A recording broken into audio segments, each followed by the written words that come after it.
नमस्कार। आकाशवाणी से प्रस्तुत है समाचार संध्या।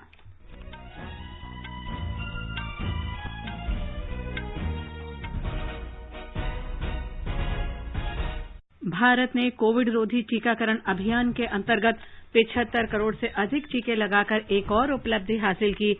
स्वस्थ होने की दर 97.54% हुई। भूपेंद्र पटेल ने गुजरात के नए मुख्यमंत्री के रूप में शपथ ली। प्रधानमंत्री नरेंद्र मोदी कल उत्तर प्रदेश के अलीगढ़ में राजा महेंद्र प्रताप सिंह राज्य विश्वविद्यालय की आधारशिला रखेंगे। सरकार ने कहा 2022-23 के लिए निर्दिष्ट रबी फसलों के लिए स्वीकृत न्यूनतम समर्थन मूल्य उत्पादन लागत के 1.5 गुना से अधिक है। सरकार देश भर के 36,000 गांवों में प्रधानमंत्री आदर्श ग्राम योजना शुरू करेगी। तमिलनाडु विधानसभा ने नीट परीक्षा के बिना चिकित्सा पाठ्यक्रमों में प्रवेश संबंधी विधेयक पारित किया। मौसम विभाग का ओडिशा, महाराष्ट्र और देश के कई अन्य क्षेत्रों में अत्यधिक वर्षा का अनुमान। और डेनिल मेदवेदेव ने नोवाक जोकोविच को हराकर अमेरिकी ओपन टेनिस का खिताब जीता। समाचार संध्या में देवेंद्र त्रिपाठी के साथ मैं लवली निगम। देश भर में 18 वर्ष से अधिक आयु वर्ग के लिए सरकारी केंद्रों में निःशुल्क कोविड टीकाकरण अभियान जारी है। युवाओं से आग्रह है कि टीका जरूर लगवाएं और अन्य लोगों को भी इसके लिए प्रोत्साहित करें। जब तक आवश्यक न हो घर से बाहर न निकलें और सुरक्षा के 3 सरल उपायों का पालन करें। मास्क लगाएं, 2 गज की सुरक्षित दूरी बनाए रखें, हाथ और चेहरा साफ रखें। कोविड संबंधी जानकारी और मार्गदर्शन के लिए राष्ट्रीय हेल्पलाइन नंबर 011-2397-8046 और 1075 पर संपर्क करें। और अब समाचार विस्तार से। भारत ने कोविड रोधी टीकाकरण अभियान के अंतर्गत 75 करोड़ टीके लगाकर एक और उपलब्धि हासिल कर ली है। स्वास्थ्य मंत्री मनसुख मांडविया ने कहा कि सबका साथ सबका प्रयास के मंत्र के साथ दुनिया का सबसे बड़ा टीकाकरण अभियान लगातार कीर्तिमान बना रहा है। सूचना और प्रसारण मंत्री अनुराग ठाकुर ने देश के लोगों को बधाई दी है। उन्होंने कहा कि देश की स्वतंत्रता के 75वें वर्ष में 75 करोड़ कोविड रोधी टीके लगाना असाधारण उपलब्धि है। प्रधानमंत्री मोदी जी के नेतृत्व में जहां भारत के वैज्ञानिकों ने भारत में ही टीका निर्माण करने का काम शुरू किया, वहीं पर जन जन को मुफ्त में टीका मिले, इसके लिए भारत सरकार ने पैसों का प्रावधान भी किया। मैं बधाई देता हूं टीका लगाने वालों को भी और लगवाने वालों को भी। 75 करोड़ टीकाकरण होना अपने आप में एक बड़ी उपलब्धि है। लोगों में एक दुष्प्रचार भी किया गया, लेकिन जनता जागरूक होकर आगे बढ़कर आई। मैं जनता से अभी भी आग्रह करता हूं कि ज्यादा बढ़ चढ़कर आगे आएं, टीकाकरण करवाएं। आकाशवाणी का समाचार सेवा प्रभाग इस महत्वपूर्ण उपलब्धि पर स्पॉटलाइट में विशेष कार्यक्रम प्रसारित करेगा। ये कार्यक्रम आज रात 9:15 से एफएम गोल्ड चैनल और अतिरिक्त मीटरों पर सुना जा सकता है। स्वास्थ्य मंत्रालय ने बताया है कि कल 37,687 रोगी स्वस्थ हुए हैं। स्वस्थ होने की दर 97.54% हो गई है। अब तक 3 करोड़ 24 लाख से अधिक रोगी ठीक हो चुके हैं। देश भर में कल कोविड के 27,254 नए मरीजों की पुष्टि हुई है। देश में इस समय कुल 3,74,000 रोगी हैं, जो कुल संक्रमित संख्या का 1.13% है। दैनिक संक्रमण दर 2.26% है। मंत्रालय ने कहा है कि अब तक 54 करोड़ 30 लाख से अधिक कोविड जांच की जा चुकी हैं। उधर महाराष्ट्र में कोविड की तीसरी लहर की आशंका को देखते हुए राज्य रोग निगरानी अधिकारी डॉक्टर प्रदीप आवटे ने कहा है कि त्योहारों के बाद राज्य में कोरोना की वर्तमान स्थिति में बढ़ोतरी होने की संभावना नहीं है। एक रिपोर्ट। आकाशवाणी से बोलते हुए डॉक्टर प्रदीप आवटे ने कहा कि कोरोना की तीसरी लहर के बारे में विशेषज्ञों में मतभिन्नता है, लेकिन महाराष्ट्र में कोरोना की वर्तमान स्थिति कोविड मामलों में त्योहारों के बाद ज्यादा वृद्धि की ओर निर्देश नहीं कर रही है। हालांकि कोरोना मामलों में वृद्धि में स्थलांतर, दिशा निर्देशों का उल्लंघन, बीमारियों के लिए अनुकूल मौसम, विशिष्ट विभागों में कायम रहने वाले मौसम का असर जैसे कारक अहम भूमिका निभाते हैं और इनके कारण त्योहारों के बाद कुछ हद तक कोरोना मामलों में वृद्धि हो सकती है, लेकिन इसका सटीक पूर्वानुमान लगाना काफी कठिन है। शैलेश पाटिल, आकाशवाणी समाचार, मुंबई। गुजरात में भाजपा विधायक भूपेंद्र पटेल ने आज मुख्यमंत्री का पदभार संभाल लिया है। राज्यपाल आचार्य देवव्रत ने उन्हें राज्य के 17वें मुख्यमंत्री के रूप में शपथ दिलाई। श्री पटेल ने कहा कि वो राज्य में विकास कार्यों को और आगे बढ़ाएंगे। माननीय नरेंद्र भाई, माननीय नड्डा जी और अमित भाई शाह साहब का तहे दिल से आभार मानना चाहता हूं और गुजरात प्रदेश के सभी वरिष्ठ नेता की टीम का मैं तहे दिल से धन्यवाद मानता हूं। मेरे पर जो विश्वास रखा है वो विश्वास को बिना टूटे हुए विकास के जो काम बाकी है वो आगे बढ़ाएंगे और संगठन को साथ में लेके आगे बढ़ाएंगे। समारोह में गृह मंत्री अमित शाह, मध्य प्रदेश के मुख्यमंत्री शिवराज सिंह चौहान, गोवा के मुख्यमंत्री प्रमोद सावंत और हरियाणा के मुख्यमंत्री मनोहर खट्टर भी उपस्थित थे। हमारे संवाददाता ने बताया है कि नए मंत्रिपरिषद का गठन 1-2 दिन बाद किया जाएगा। नए मुख्यमंत्री के तौर पर शपथ ग्रहण से पहले श्री भूपेंद्र पटेल ने आज सुबह कार्यकारी मुख्यमंत्री श्री विजय रूपाणी से उनके गांधीनगर निवास स्थान पर भेंट की। श्री पटेल भाजपा के प्रदेश अध्यक्ष श्री CR पाटिल से भी मिले। शपथ ग्रहण से पहले यह दोनों बैठकों को शिष्टाचार के तौर पर देखा जा रहा है। इस बीच उन्होंने आज सुबह जामनगर के जिला समाहर्ता से बात की और भारी बारिश से प्रभावित गांवों में तुरंत राहत और बचाव कार्य दल भेजने की सूचना दी। आधिकारिक सूत्रों के अनुसार श्री पटेल ने बाढ़ के पानी में फंसे 35 लोगों को एयरलिफ्ट करने के लिए भी निर्देश दिए। योगेश पंड्या, आकाशवाणी समाचार, अहमदाबाद। प्रधानमंत्री ने भूपेंद्र पटेल को बधाई दी है। श्री मोदी ने कहा है कि वे श्री पटेल को वर्षों से जानते हैं। चाहे भाजपा संगठन हो या नागरिक प्रशासन या फिर समाज सेवा, उन्होंने अनुकरणीय काम किया है। प्रधानमंत्री ने कहा कि श्री पटेल निश्चित रूप से गुजरात के विकास को आगे बढ़ाएंगे। प्रधानमंत्री ने विजय रूपाणी की भी प्रशंसा की और कहा कि उन्होंने मुख्यमंत्री के रूप में कई जनहितैषी काम किए हैं और समाज के सभी वर्गों के कल्याण के लिए अथक प्रयास किए। श्री मोदी ने कहा कि उन्हें पूरा विश्वास है कि श्री रूपाणी आगे भी जन सेवाओं में अपना योगदान देते रहेंगे। प्रधानमंत्री नरेंद्र मोदी कल दोपहर उत्तर प्रदेश के अलीगढ़ में राजा महेंद्र प्रताप सिंह राज्य विश्वविद्यालय की आधारशिला रखेंगे। विश्वविद्यालय की स्थापना महान स्वतंत्रता सेनानी, शिक्षाविद और समाज सुधारक राजा महेंद्र प्रताप सिंह की स्मृति में की जा रही है। अलीगढ़ की कोल तहसील के ग्राम लोधा और ग्राम मुसेपुर करीम जरौली में कुल 92 एकड़ से अधिक क्षेत्र में विश्वविद्यालय की स्थापना की जा रही है। ये विश्वविद्यालय अलीगढ़ संभाग के 395 कॉलेजों को संबद्धता प्रदान करेगा। प्रधानमंत्री Uttar Pradesh defence industrial corridor के अलीगढ़ नोड और राजा महेंद्र प्रताप सिंह राज्य विश्वविद्यालय के मॉडल प्रदर्शनी भी देखने जाएंगे। प्रधानमंत्री ने उत्तर प्रदेश में एक रक्षा औद्योगिक गलियारे की स्थापना की घोषणा फरवरी 2018 में की थी। गलियारे में 6 नोड्स अलीगढ़, आगरा, कानपुर, चित्रकूट, झांसी और लखनऊ में बनाने की योजना है। अलीगढ़ नोड में भूमि आवंटन की प्रक्रिया पूरी हो गई है। 19 फर्मों को डिफेंस इंडस्ट्रियल कॉरिडोर भूमि आवंटित कर दी गई है। ये फर्में इस परियोजना में 1254 करोड़ रुपए का निवेश करेंगी। उत्तर प्रदेश का डिफेंस इंडस्ट्रियल कॉरिडोर देश को रक्षा उत्पादन के क्षेत्र में आत्मनिर्भर बनाने और मेक इन इंडिया को बढ़ावा देने में मदद करेगा। उपराष्ट्रपति एम वेंकैया नायडू ने कहा है कि ऑनलाइन कक्षाएं हमेशा नहीं चल सकती हैं। वर्चुअल कक्षाएं असली कक्षाओं का स्थान नहीं ले सकती। पुडुचेरी तकनीकी विश्वविद्यालय समारोह में श्री नायडू ने कहा कि कोरोना महामारी के दौरान शिक्षा क्षेत्र सबसे अधिक प्रभावित हुआ और पढ़ाई की प्रक्रिया बाधित हुई है, लेकिन बुरा दौर असमाप्त होने को है। विश्व के सबसे बड़े मुफ्त टीकाकरण कार्यक्रम से देश इस महामारी से उभरने की उम्मीद कर रहा है। श्री नायडू ने कहा कि विद्यार्थियों को अब जल्द से जल्द विद्यालयों और महाविद्यालयों में लौटना चाहिए। श्री वेंकैया नायडू ने संस्थानों से विद्यार्थियों में नवाचार, उद्यमशीलता और प्रयोग की भावना विकसित करने का आग्रह किया। सरकार ने कहा है कि 2022-23 रबी विपणन सत्र के लिए निर्दिष्ट रबी फसलों का न्यूनतम समर्थन मूल्य उत्पादन लागत के 1.5 गुना के बराबर या उससे अधिक है। कृषि सचिव संजय अग्रवाल ने बताया कि गेहूं और सरसों के लिए किसानों को उत्पादन लागत से अधिक फायदा होने का अनुमान है। उन्होंने कहा कि इन दोनों फसलों पर उन्हें 100% लाभ मिलता है। मसूर पर 79% और चने पर 74% फायदा होने का अनुमान है। इस महीने की 8 तारीख को आर्थिक मामलों की मंत्रिमंडलीय समिति ने 2022-23 के रबी विपणन सत्र के लिए रबी फसलों के न्यूनतम समर्थन मूल्य में वृद्धि की मंजूरी दी थी।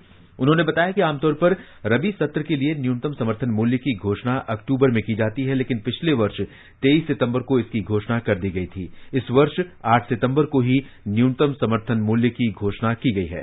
पिछले वर्ष 773 लाख मीट्रिक टन धान की खरीद की गई थी। वर्तमान सत्र में 879 लाख मीट्रिक टन से अधिक धान की खरीद समर्थन मूल्य पर की गई है। इससे लगभग 130 लाख किसानों को फायदा होगा। 2021-22 के रबी विपणन सत्र के लिए लगभग 433 लाख मीट्रिक टन गेहूं की खरीद की गई है, जबकि इससे पिछले वर्ष लगभग 390 लाख मीट्रिक टन गेहूं की खरीद की गई थी, जिससे 49,20,000 किसानों को लाभ पहुंचा था। कृषि सचिव ने यह भी बताया कि हाल के वर्षों में समर्थन मूल्य पर फसलों की कई गुना अधिक खरीद की गई है। उन्होंने यह भी बताया कि केंद्र सरकार ने वर्ष 2021-22 में धान की पराली के प्रबंधन के लिए 235 करोड़ रुपए दिए गए।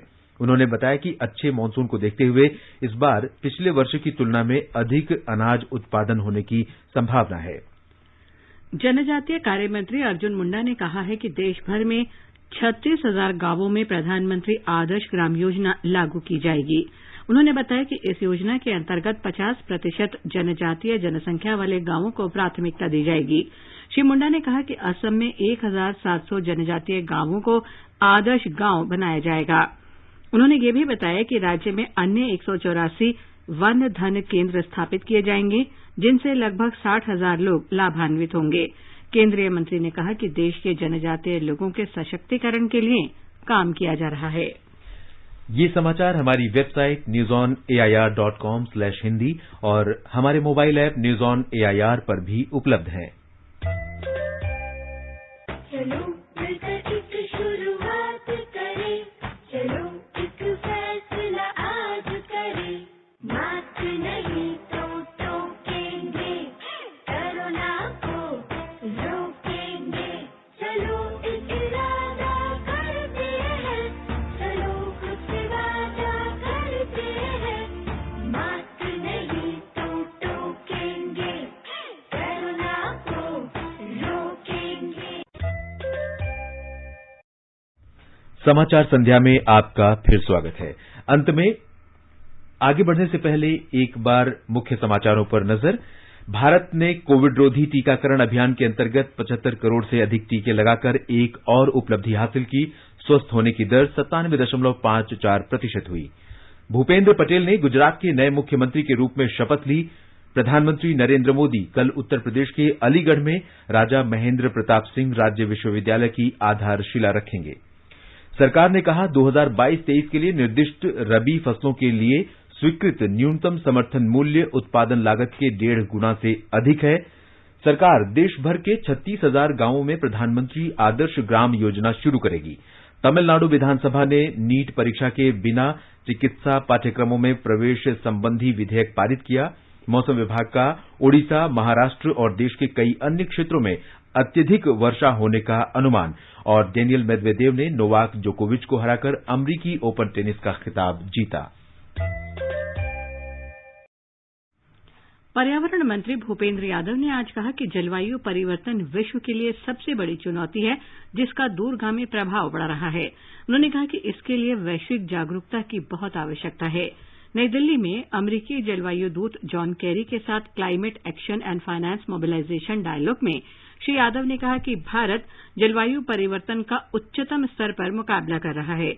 उन्होंने कहा कि सरकार कम कार्बन और सतत जीवन शैली को बढ़ावा देकर इसका समाधान कर रही है। The government is addressing challenge posed by climate change through its several key initiatives. We are working proactively in promoting low carbon and sustainable lifestyle, and our action translate into India's multiple policies and programs aimed at synchronizing development and climate change action at national, state and local levels. Shri Yadav ने कहा कि नवीकरणीय ऊर्जा और वनों के विकास को अधिक बढ़ावा दिया गया है। श्री कैरी ने कहा कि जलवायु परिवर्तन दुनिया के लिए सबसे बड़ी चुनौती है, जिसके मुकाबले के लिए सामूहिक कार्रवाई की जरूरत है। उन्होंने कहा कि भारत और अमेरिका इस मुद्दे के समाधान के लिए संयुक्त रूप से काम कर रहे हैं। पूर्वोत्तर राज्यों के पर्यटन और संस्कृति मंत्रियों का 2 दिन का सम्मेलन आज गुवाहाटी में शुरू हुआ। पर्यटन और संस्कृति मंत्री जी किशन रेड्डी ने कहा कि पर्यटन क्षेत्र में पूर्वोत्तर राज्यों के संपूर्ण परिदृश्य को बदलने की सामर्थ्य है। उन्होंने कहा कि पर्यटन क्षेत्र की विभिन्न परियोजनाओं से इस क्षेत्र के लोगों को सीधा लाभ मिलेगा। ये सम्मेलन पर्यटन की संभावनाओं को प्रदर्शित करने का एक शानदार अवसर है। श्री रेड्डी ने कोविड की स्थिति के मद्देनजर पर्यटकों में विश्वास पैदा करने पर जोर दिया। रेल मंत्री अश्विनी वैष्णव ने केंद्र शासित प्रदेश जम्मू कश्मीर के जम्मू मंडल में रियासी जिले में कटरा बनिहाल रेल परियोजना समेत विभिन्न रेल परियोजनाओं की समीक्षा की। रेल मंत्री ने कटरा रेलवे स्टेशन पर यात्रियों को उपलब्ध सुविधाओं की भी समीक्षा की। उन्होंने कटरा में रेल अधिकारियों के साथ एक बैठक में ऊधमपुर श्रीनगर बारापुरा रेल परियोजना का जायजा लिया। तमिलनाडु विधानसभा ने 12वीं की परीक्षा के प्राप्तांकों के आधार पर चिकित्सा शिक्षा के स्नातक पाठ्यक्रमों में प्रवेश संबंधी विधेयक पारित कर दिया है। भारतीय जनता पार्टी को छोड़कर सभी दलों ने विधेयक का समर्थन किया। सदन में भाजपा नेता नयनार नागेंद्रन ने कहा कि देश भर में चिकित्सा शिक्षा की गुणवत्ता में सुधार के लिए केंद्र ने नीट परीक्षा की शुरूआत की थी। महाराष्ट्र सरकार ने मुंबई दुष्कर्म और हत्या मामले में विशेष सरकारी वकील के रूप में एडवोकेट राजा माने को नियुक्त किया है। मुख्यमंत्री उद्धव ठाकरे ने आज राष्ट्रीय अनुसूचित जाति और अनुसूचित जनजाति आयोग के उपाध्यक्ष अरुण हल्दर को आश्वस्त किया कि आरोपी के खिलाफ कड़ी कार्रवाई की जाएगी। मुख्यमंत्री ने यह भी भरोसा दिलाया कि मृतक के परिजनों को हर संभव सहायता भी प्रदान की जाएगी। मुंबई के पुलिस आयुक्त हेमंत नगराले ने कहा कि आरोपी को 21 सितंबर तक पुलिस हिरासत में भेज दिया गया है और उसने अपना अपराध कबूल कर लिया है। पश्चिम बंगाल में भारतीय जनता पार्टी ने प्रधानमंत्री नरेंद्र मोदी के 71वें जन्म दिवस और उनके सार्वजनिक सेवा के 2 दशक मनाने के लिए विशेष अभियान चलाने की घोषणा की है। पार्टी की राज्य इकाई के अध्यक्ष दिलीप घोष ने बताया कि 17 सितंबर से 7 अक्टूबर के बीच एक अभियान के अंतर्गत प्रत्येक जिले में रक्तदान और स्वास्थ्य शिविरों सहित विभिन्न कल्याण गतिविधियों को आयोजित किया जाएगा। पूर्व राष्ट्रपति ज्ञानी जैल सिंह के पौत्र इंदरजीत सिंह आज भारतीय जनता पार्टी में शामिल हो गए हैं। केंद्रीय मंत्री हरदीप सिंह पुरी ने कहा कि इससे पंजाब में भारतीय जनता पार्टी को बल मिलेगा। आजादी का अमृत महोत्सव के सिलसिले में आज इलाहाबाद उच्च न्यायालय के परिसर में कानून की पुस्तकों की प्रदर्शनी शुरू हुई। विधि और न्याय विभाग की अपर सचिव रीता वशिष्ठ ने कहा कि प्रदर्शनी का उद्देश्य देश के प्रत्येक नागरिक को हिन्दी भाषा में कानून की पुस्तकें उपलब्ध कराना है। आजादी का अमृत महोत्सव के अंतर्गत आइए अब सुनते हैं आकाशवाणी की विशेष प्रस्तुति आजादी का सफर। आजादी का अमृत महोत्सव।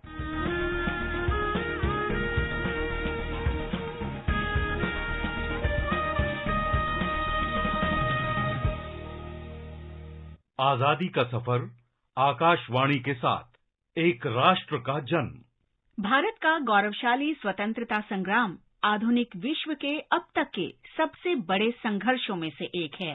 आकाशवाणी समाचार आपके लिए प्रतिदिन इस संग्राम की एक झलक लेकर आता है। सर्व खर्व कार्य गाहे तब क्रोध दाहु, हे भैरव शक्ति दाओ, भक्त पानी चाहू, सर्व खर्व कार्य गाहे। आज हम आपके लिए लेकर आए हैं बंगाल से स्वतंत्रता संग्राम के एक नायक की कहानी। सन 1929 में आज ही के दिन भारत के महान सपूत जतीन्द्रनाथ दास ने 25 बरस की छोटी सी उम्र में देश की आजादी के लिए सर्वोच्च बलिदान दिया था। जतिंदा के नाम से मशहूर इस स्वतंत्रता सेनानी ने अपने अनूठे अंदाज में अंग्रेजों की ताकत को चुनौती दी थी। जतिन दास का जन्म 1904 में 27 अक्टूबर को कलकत्ता में हुआ था। खेलने कूदने की ही उम्र में वो बंगाल में सक्रिय अनुशीलन समिति में शामिल हो गए थे। बाद में जतिंदा हिंदुस्तान सोशलिस्ट रिपब्लिक एसोसिएशन से जुड़े और भगत सिंह तथा उनके साथियों के साथ काम किया। सिर्फ 17 बरस की उम्र में असहयोग आंदोलन में उन्होंने हिस्सा लिया था और वो बेहद मेधावी छात्र थे, लेकिन उन्होंने पढ़ाई लिखाई के बजाय स्वयं की जिंदगी स्वतंत्रता आंदोलन को समर्पित कर दी थी। उन दिनों जेलों में बंद कैदियों के साथ अंग्रेज सरकार के बदतर व्यवहार ने जतिन दास को विचलित कर दिया। उनकी हालत में सुधार के लिए जतिंदा ने भूख हड़ताल करने की ठान ली। वे 63 दिनों तक लाहौर जेल में अनशन पर रहे और उन्होंने अपनी जान दे दी। युवा क्रांतिकारी के इस बलिदान का जेल अधिकारियों पर असर पड़ा। राजनीतिक बंदियों की हालत सुधारने के लिए उन्हें आखिरकार झुकना पड़ा। इन क्रांतिकारियों को 14 जून सन 1929 को लाहौर षड्यंत्र मामले में गिरफ्तार किया गया, जो कि ब्रिटिश पुलिस अफसर जॉन सॉन्डर्स की हत्या से जुड़ा था। राजनैतिक बंदियों के अधिकारियों के लिए लड़ने वाले जतिन दास को भूख हड़ताल के दौरान कई तरह की कठिनाइयों का सामना करना पड़ा। उन्हें बेरहमी से पीटा गया और जबरदस्ती खाना खिलाने की कोशिश की गई, जिससे उनके फेफड़े खराब हो गए। जतिन दा का पार्थिव शरीर जब बंगाल पहुंचा तो उसे हावड़ा स्टेशन पर लेने स्वयं सुभाष चंद्र बोस पहुंचे थे। रिकॉर्ड के मुताबिक जतिन दास के अंतिम संस्कार में 7 लाख से अधिक लोग शामिल हुए थे। सुभाष चंद्र बोस ने तब राष्ट्र के युवा दधीची के रूप में उनके बलिदान को याद किया था। आज ही के दिन सन 1948 में भारतीय सेना ने हैदराबाद राज्य को भारत के क्षेत्र में शामिल करने के लिए ऑपरेशन पोलो शुरू किया था। सन 1948 तक अधिकांश रियासतों का भारत में विलय हो गया था, लेकिन हैदराबाद राज्य ने न तो पाकिस्तान में और न ही भारत में शामिल होने का विकल्प चुना। तत्कालीन गृह मंत्री सरदार वल्लभ भाई पटेल ने हैदराबाद के निजाम से अनुरोध किया कि वो भारत में शामिल हो जाए, लेकिन उन्होंने इनकार कर दिया। निजाम ने शुरुआत में हैदराबाद को संवैधानिक राजतंत्र के रूप में राष्ट्रमंडल में शामिल करने के लिए ब्रिटिश सरकार से संपर्क किया था। हालांकि भारत के अंतिम वायसराय लॉर्ड लुईस माउंटबेटन ने इसे अस्वीकार कर दिया। हालांकि उन दिनों हैदराबाद के विलय की मांग को लेकर आर्य समाज और स्वामी रामानंद तीर्थ की अगुवाई वाली स्टेट पीपुल्स कांग्रेस आंदोलनरत थी। इस दौरान निजाम के अधीन हैदराबाद रियासत में किसानों का शोषण बढ़ रहा था। रियासत की 40% जमीन पर या तो सीधे निजाम का स्वामित्व था या उसने विशेष जागीर के रूप में कुलीनों को जमीनें दे रखी थी। सन 1940 तक निजाम और उसकी नीतियों के विरुद्ध किसानों के प्रतिरोध ने आंदोलन का रूप ले लिया था और 1946 तक आते आते हालात चरम पर पहुंच गए।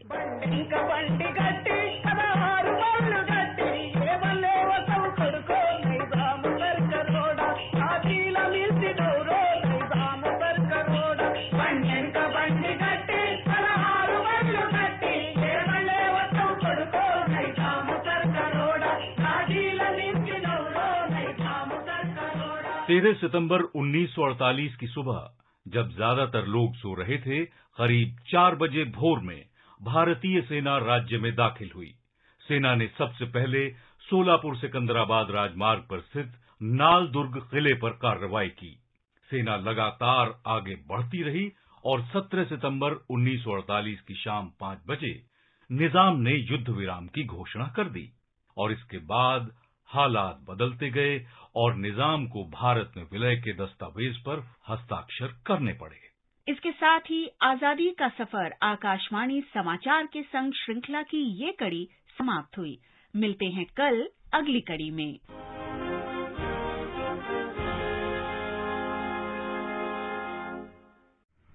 आकाशवाणी समाचार सुनते रहें और आजादी का अमृत महोत्सव में हमारे साथ शामिल रहें। आजादी के 75 वर्षों का पर्व अमृत महोत्सव के पावन अवसर पर आकाशवाणी समाचार लेकर आया है अमृत महोत्सव क्विज। आप भी इस क्विज का हिस्सा बन सकते हैं। हमारे समाचार बुलेटिनों में पूछे गए स्वतंत्रता आंदोलन से जुड़े प्रश्नों का जवाब देकर आपसे ये सवाल प्रत्येक सोमवार और मंगलवार को सुबह 8 बजे प्रसारित होने वाले बुलेटिन समाचार प्रभात में पूछे जाएंगे। श्रोता ईमेल amritmahotsavquiz@gmail.com पर अपने जवाब भेज सकते हैं। जवाब के साथ आप अपना नाम, पता और फोन नंबर भी भेजिए ताकि विजेता बनने पर हम आपसे संपर्क कर सकें। विजेता का चुनाव ईमेल पर मिले सही जवाबों में से लकी ड्रॉ के माध्यम से होगा और इसकी घोषणा अगले दिन इसी बुलेटिन में की जाएगी। विजेता को प्रमाण पत्र के साथ एक उपहार भी दिया जाएगा। साथ ही विजेता का नाम हमारे ट्विटर हैंडल पर भी फ्लैश होगा। तो आइए मनाएं आजादी के 75 वर्षों का पर्व अमृत महोत्सव आकाशवाणी समाचार के साथ।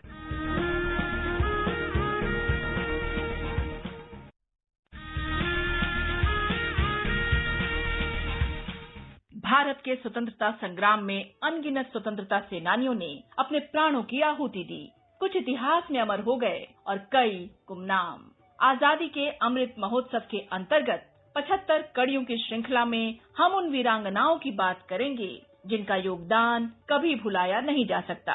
प्रत्येक मंगलवार परिक्रमा में सुनिए अपराजिता, देश की वीरांगनाओं को आकाशवाणी का सादर नमन।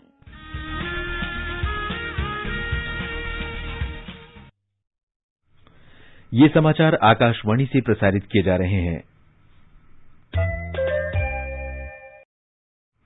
ये आकाशवाणी है। उच्चतम न्यायालय ने नागरिकों और पत्रकारों की जासूसी के लिए पेगासस के कथित अवैध उपयोग की जांच करने के अनुरोध की याचिकाओं के एक समूह पर आज अंतरिम आदेश सुरक्षित रखा है। इससे पहले राष्ट्रीय सुरक्षा पर चिंता का हवाला देते हुए इस मामले में केंद्र सरकार ने शपथ पत्र दायर करने की अनिच्छा व्यक्त की थी। न्यायालय ने कहा कि वो 2-3 दिन के भीतर अंतरिम आदेश जारी करेगा।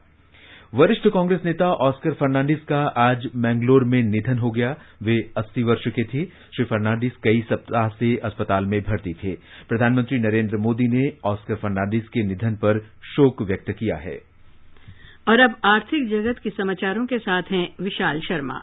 बॉम्बे स्टॉक एक्सचेंज का सेंसेक्स आज 127 अंक की गिरावट से 58,178 पर बंद हुआ। नेशनल स्टॉक एक्सचेंज का निफ्टी 14 अंक कम होकर 17,355 पर आ गया। अंतरबैंक विदेशी मुद्रा विनिमय बाजार में रुपया 17 पैसे कमजोर होकर $1 के मुकाबले 73 रुपए 67 पैसे पर बंद हुआ। दिल्ली सराफा बाजार में सोना 82 रुपए महंगा होकर 45,952 रुपए प्रति 10 ग्राम रहा, लेकिन चांदी 413 रुपए टूटकर 61,907 रुपए प्रति किलो पर आ गई। अंतर्राष्ट्रीय बाजार में ब्रेंट कच्चे तेल का वायदा मूल्य 62 सेंट बढ़कर $73.54 प्रति बैरल पर रहा।